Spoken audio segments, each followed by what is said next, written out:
Bom, gente, estamos aqui de volta para o nosso terceiro encontro, refletindo sobre a carta de Judas.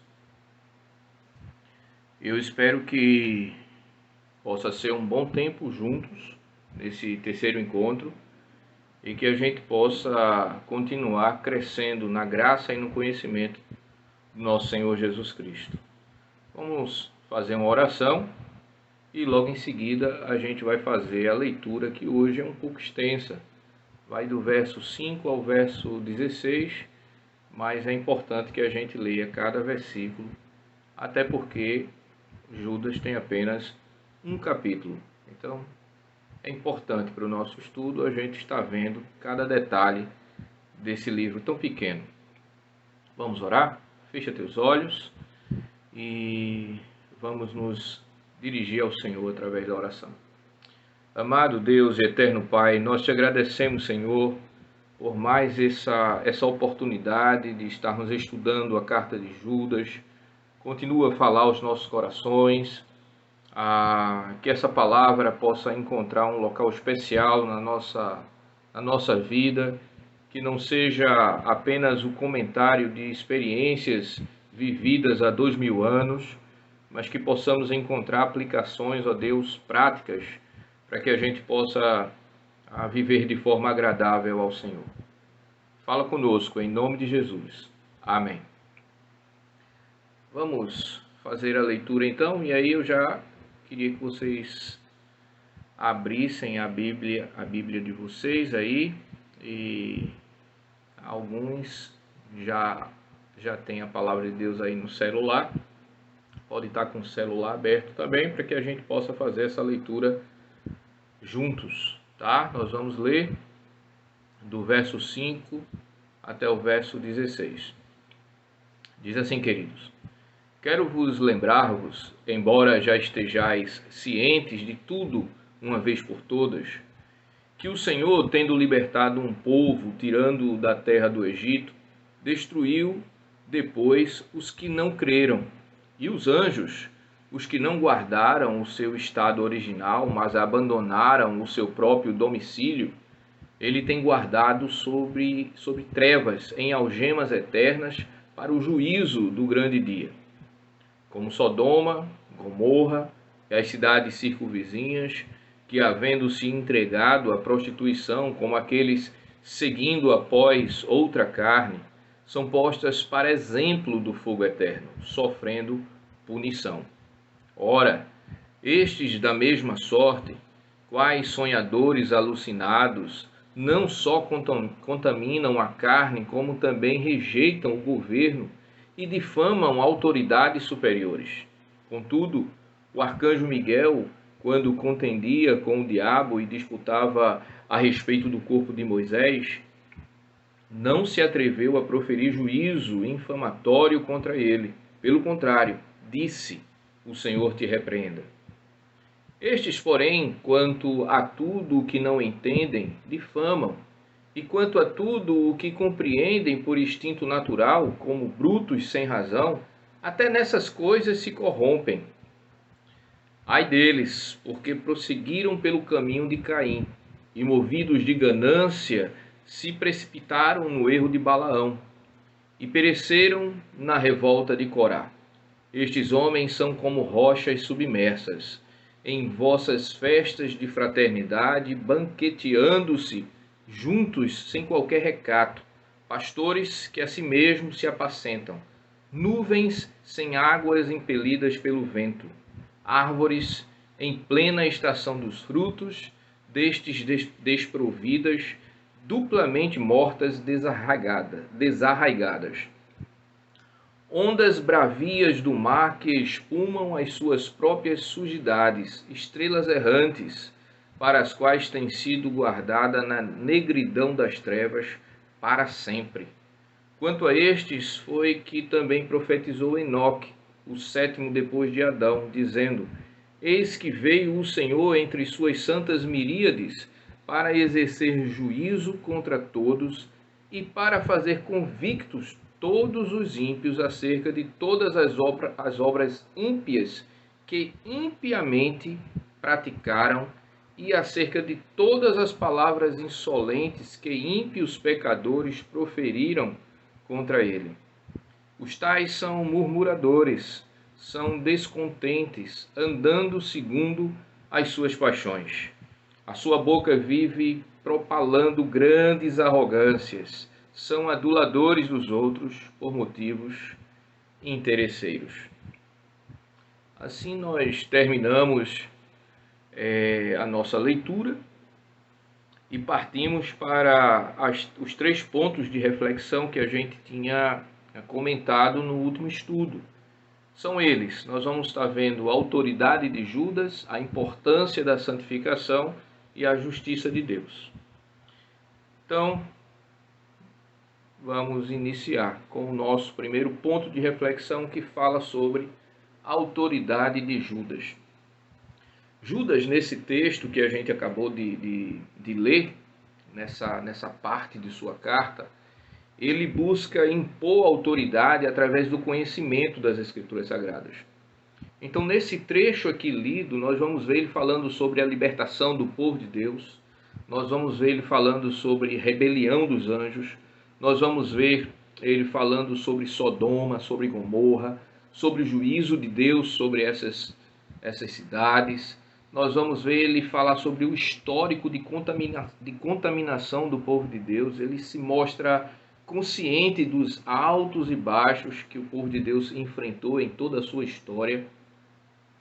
Nós vamos ver ele falando sobre Balaão, nós vamos ver ele falando sobre o histórico dos falsos líderes e de suas características. Nós temos grandes lições aqui a aprender com esse primeiro ponto de reflexão. Uma das lições é que é necessário, é preciso que haja conteúdo em nós para que a gente possa dar para os outros. Então, era importante que Judas se posicionasse como um conhecedor das Escrituras Sagradas, para que as pessoas pudessem olhar para ele como alguém com autoridade para falar. E isso nos deixa uma grande lição, porque quantas e quantas vezes nós somos pegos tentando aconselhar as pessoas com base em experiências pessoais ou com base apenas na boa vontade. E apesar de termos boa vontade, de haver uma boa intenção no nosso coração, o aconselhamento bíblico tem como base a Bíblia. O nome já diz, aconselhamento bíblico. Então tem a sua base nas Escrituras Sagradas. O que o autor aqui está ensinando para aquela igreja ou para aquelas igrejas e nos ensina é que é necessário, antes de falarmos, conhecermos e praticarmos em nossas próprias vidas os ensinamentos da palavra de Deus. Então, queridos, é importante que a gente comece a refletir sobre o quanto nós temos nos debruçado sobre este livro, o quanto nós temos dedicado tempo à leitura e ao aprendizado da palavra de Deus. Porque esse tempo ele vai significar para a gente autoridade adquirida do alto, para que possamos nos posicionar ensinando, exortando, cobrando, educando e aconselhando as pessoas. Então, que a gente possa aprender com essa atitude de Judas, que é importante conhecer, é importante ter para poder dar. Nós não vamos poder oferecer nunca aquilo que nós não temos. Então, conhecer a Deus superficialmente, conhecer Deus como Jó falou, eu te conhecia de ouvir falar, mas agora os meus olhos te veem. É exatamente isso que nós precisamos experimentar. Nós precisamos sair desse campo de que conhecemos um Deus apenas das histórias e passarmos a ter um conhecimento de Deus por experiências, por intimidade, por aproximação. Isso é o que Judas está tentando transmitir para os ouvintes dessa carta. Me escutem, valorizem o que eu estou falando, porque eu tenho intimidade com o Senhor da palavra, com o verbo. Então que possamos despertar, minha gente, o desejo de estudar, aprender e guardar essa palavra no nosso coração, para que assim haja autoridade em nossas vidas para fazer aquilo que o Senhor tem como ministério de cada um de nós. Partindo então para o segundo ponto de reflexão, nós vamos estar falando sobre a importância da santificação.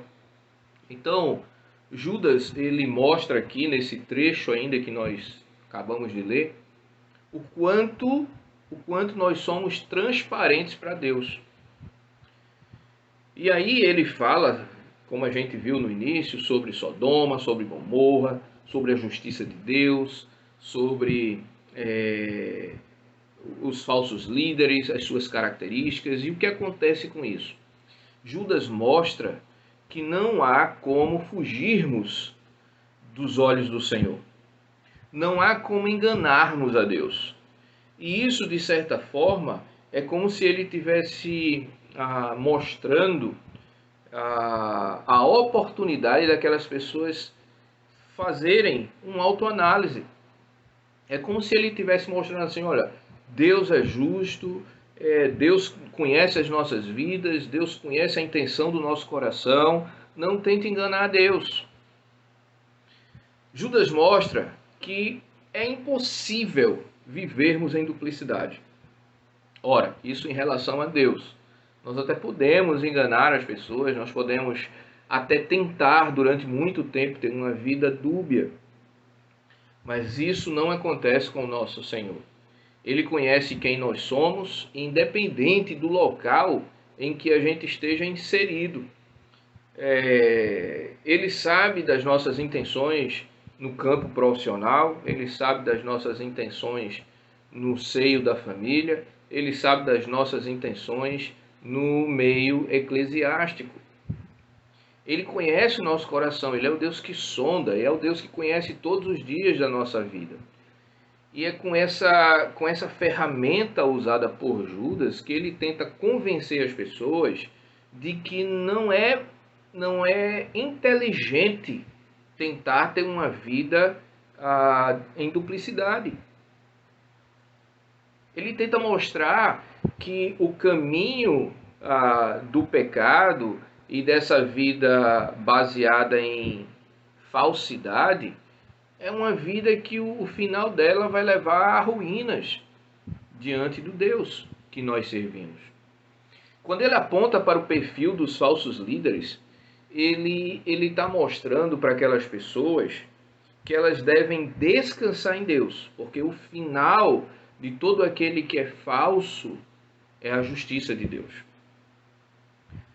Por que ele está falando isso? Porque muitas vezes nos incomoda ver dentro da igreja pessoas que nós sabemos que têm uma vida que não está de acordo com a palavra de Deus.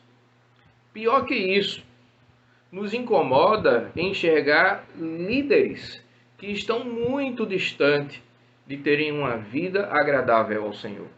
E às vezes a gente fica ali questionando, mas como Deus permite? Mas o que é que essa pessoa está fazendo aí?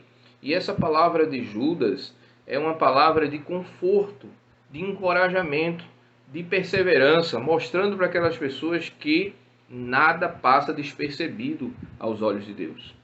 Então, é um ponto dessa carta que deve nos encorajar, que deve nos mostrar o caminho da reflexão, para que a gente se antecipe aos dedos que acusam, para que a gente possa estar periodicamente analisando a nossa conduta como pai, como marido, como filho, como amigo, como líder, como professor, seja o que for, que a gente possa ter a sensibilidade de estar analisando a vida de risco que a gente está levando nessa tentativa de enganar Deus.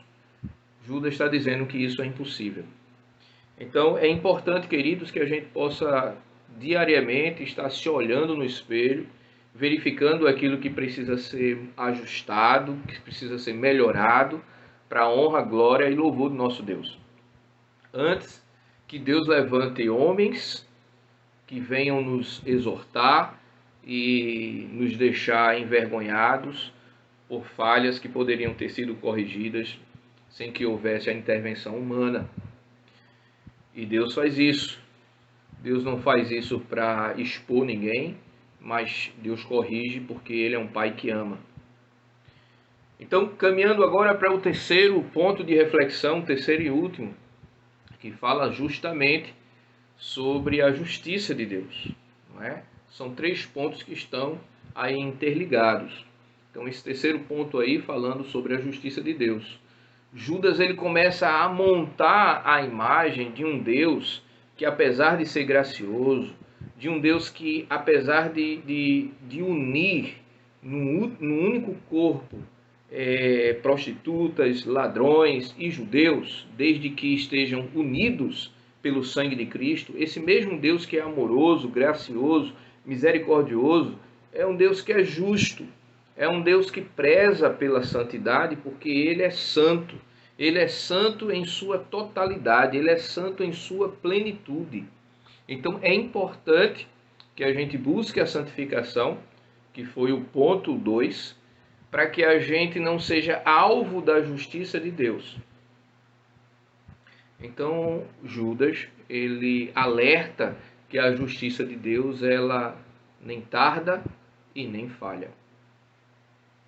Ela é real, ela procede de um Deus que abomina e que odeia o pecado, que odeia a falsidade e que conhece os nossos corações, a intenção dos nossos corações. Então há aqui um forte argumento do autor de Judas para que aquelas igrejas possam buscar uma santidade, porque isso é agradável a Deus, e porque Deus é justo, é santo e vai fazer justiça no tempo dele. Mesmo que a gente até ache ou pense que ele está atrasado, ele não está. Duas coisas aqui que Judas ele tenta deixar claro nessa passagem que a gente está lendo. Primeiro, busquem a santificação. Busquem a santificação a todo custo. Seja a santificação através do seu vestir, seja a santificação através do seu falar, seja a santificação através do seu agir, seja a santificação através do seu pensar. Busquem a santificação.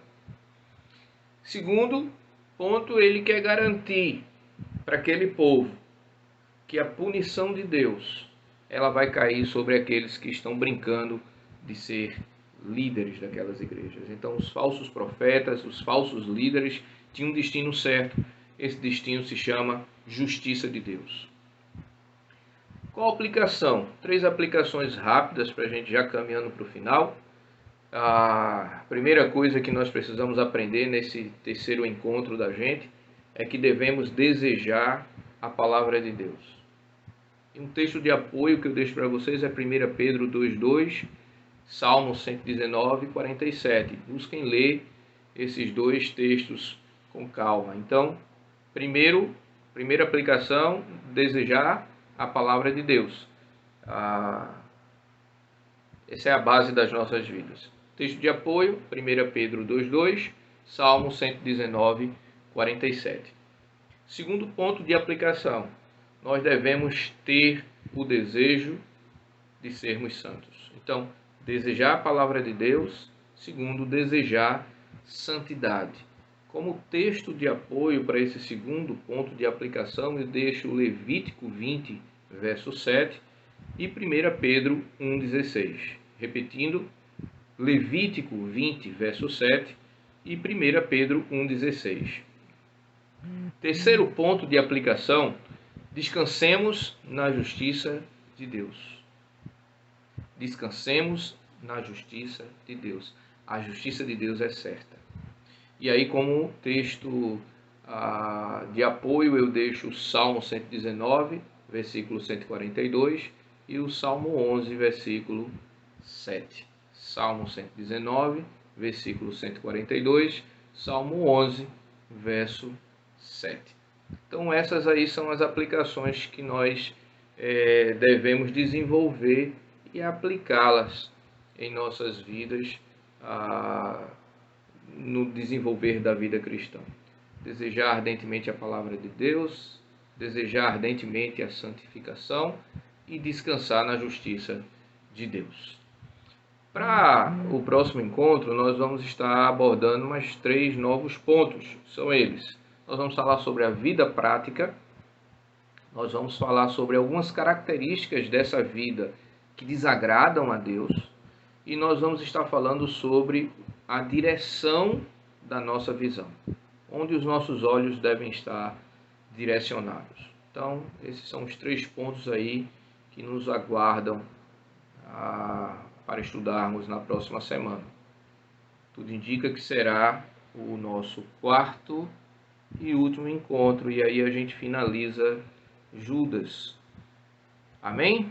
Que Deus nos abençoe e conto com todos vocês no próximo encontro. Deus abençoe.